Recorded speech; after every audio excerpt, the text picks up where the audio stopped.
Operation সিন্দুরের সাফল্যে ভারতীয় সেনাবাহিনীদের সম্মান জানাতে ভারতের জাতীয় পতাকা নিয়ে এক পদযাত্রার কর্মসূচির আয়োজন করল তৃণমূল কংগ্রেস।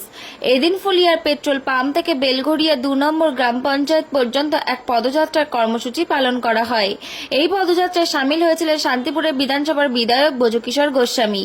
এছাড়াও উপস্থিত ছিলেন আইএনটিটিইউসির রাজ্য তৃণমূল নেতা সনৎ চক্রবর্তী সহ ব্লক সভাপতি সুব্রত সরকার। এছাড়াও উপস্থিত ছিলেন বেলঘরিয়া ১ ও বেলঘরিয়া ২ গ্রাম পঞ্চায়েতের প্রধান, উপপ্রধান সহ ২ অঞ্চলের সভাপতি ও মহিলা নেতৃত্ব। নদিয়া থেকে প্রভাত নন্দীর রিপোর্ট, HR নিউজ 24। এক অঞ্চল থেকে বেলঘরিয়া ২ এই দুটো অঞ্চলে আমরা কভার করলাম আজকে আমাদের। মূলত কি আজকে আপনাদের মূলত কি সেনাবাহিনীকে ধন্যবাদ জ্ঞাপনই ছিল নাকি দলীয় ভাবে নির্দেশ ছিল তারপরে আজকে? না, সেনাবাহিনীকে ধন্যবাদ জ্ঞাপন করার জন্য কোনো দলীয় নির্দেশের অপেক্ষা তৃণমূল কংগ্রেস দলের যারা সমর্থক তারা করে না, অপেক্ষা করে না এই নির্দেশের জন্য। নিশ্চিতভাবে দলের একটা কর্মসূচি ছিল, সেটাকে আমরা রূপায়িত করার চেষ্টা করি। কারণ আমরা ঝন্টু আলী শেখের তার শহীদ হওয়ার পরে আমরা অপেক্ষা করি না তাদের বাড়িতে যাওয়ার জন্য। এই প্রশ্নগুলো যাদের করার দরকার তাদেরকে গিয়ে করুন, তৃণমূল কংগ্রেসের সৈনিকদের করবেন। মুখ্যমন্ত্রী যেমন যুদ্ধের পর মুখ্যমন্ত্রী যখন বলছিলেন যেটা দল পরে দেশ আগে একত্রিত থাকার কথা, এগুলো তো তখন সর্বভারতীয় মিটিংয়ে আমাদের দলের পক্ষ থেকে যিনি ছিলেন তিনি কি উত্তর দিয়েছেন সেটা আপনার নিশ্চয়ই জানা আছে। ছোট্ট একটা কথা বলেছিলেন, এ ব্যাপারে আমরা ভারতবর্ষের সাথে আছি, পাশে আছি।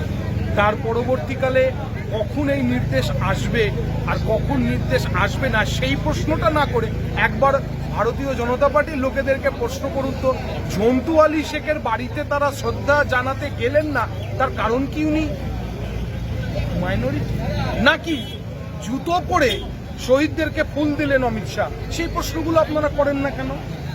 এই প্রশ্নগুলো আগে করুন, তারপরে এই প্রশ্ন নিশ্চয়ই। একটা প্রশ্ন রাখবো, ইতিমধ্যে আজকে কৃষ্ণনগরে রাজ্য বিজেপি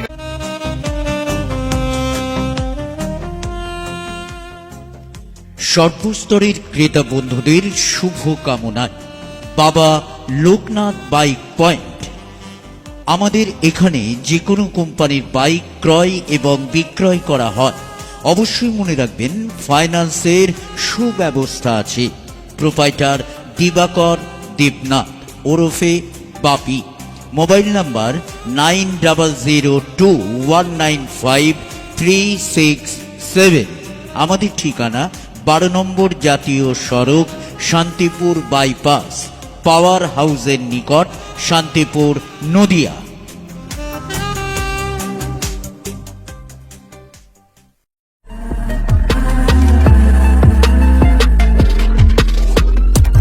নমস্কার, আপনারা দেখছেন HR নিউজ 24, সত্যের লক্ষ্যে মানুষের পাশে।